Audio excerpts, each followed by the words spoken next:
5 years ago, a political greenhorn running on the platform of Bank Debt Justice for Ireland, I stood in the European Parliament elections, defied the odds and came close to being elected. Looking back at my election launch video, so much that was relevant then in 2014 is still relevant today. More and more of our decision-making process has been taken from the people here, and I think it's time that we had a change of direction in Europe. We should try and get a group of candidates together who will decide that one of their priorities would be getting that money that was taken from us, to get that money back. That's a huge, huge issue in Europe for Ireland.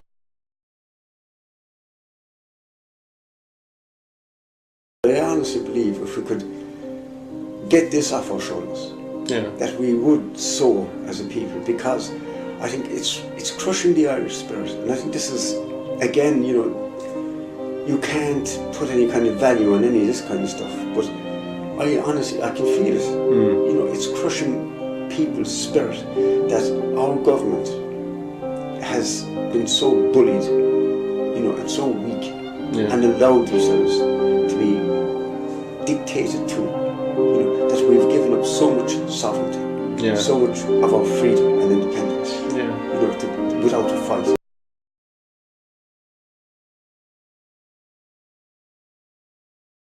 Not anti-European. I mean, I was one of those people. I loved the whole European idea, but I think that the whole European idea has lost focus, has lost direction, and it has gone down the road I don't think that it was ever designed to do.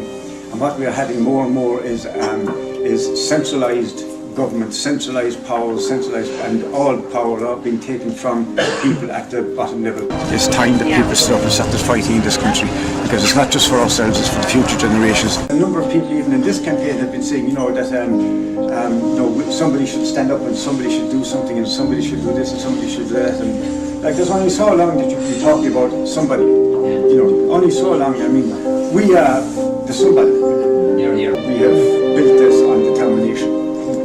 3 years ago, we made a determination that what was done to us was wrong. And since then, we have been determined to expose it and to right it. And determination is a very, very different thing to hope or optimism. We argue that special consideration should be made in the application of the Stability and Growth Pact for relevant legacy debt that is perceived in Ireland as unfair and burdening the country. And we argue that in the longer term, the distribution of the costs should reflect the distribution of the protected bondholders. Now, that could have come straight from our literature, but it doesn't. That comes from a report by the Committee on Economic and Monetary Affairs of the European Parliament. That's the Econ Committee.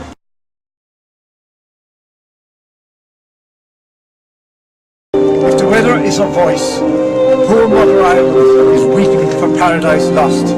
Her land washed of her future and has been sold to the highest bidder, flooded with greed and baffled by indifference. She is on her knees, exhausted, but still they slice away at her resources. She cries out for it to stop, but the waves of indifference keep washing over her.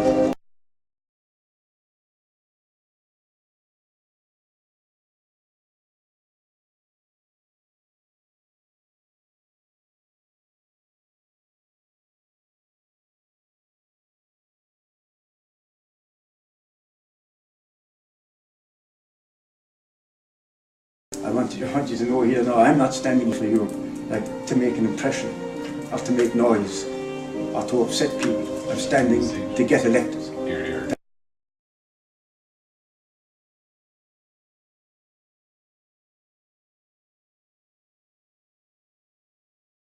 Here we have 2 weeks to build up momentum behind this thing, using every conceivable method we have, and I think at this stage the only conceivable method we have will be the social media, Twitter and Facebook, because our national media, not for the first time, have ignored completely what we have done.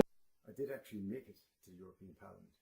In the intervening 5 years, I've been a parliamentary assistant to Luke Flanagan MEP, been buried deep in the bowels in Brussels, down among the cogs and the gears where reams and reams of legislation is generated.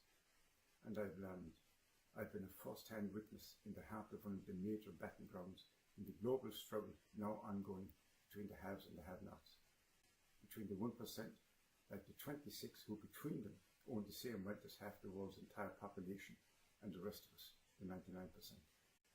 In this war, there are legislators who are aligned with the powerful few and their private interests, and there are legislators who are aligned with you and the public interest. Over the last 5 years, I've seen firsthand the massive influence of the big business lobbyists, their greasy fingerprints all over legislation being pushed by their main political enablers, Fine Gael's EPP and Fianna Fáil's ALDI. On May 24th, a pivotal battle in this war takes place, and your choice is stark. Vote for those whose priority is private interests, or vote for those like me, Diarmuid, whose priority is the public interest, who want to take back control. In this battle, your vote is the most powerful weapon of all. Use it well and use it wisely. Thank you.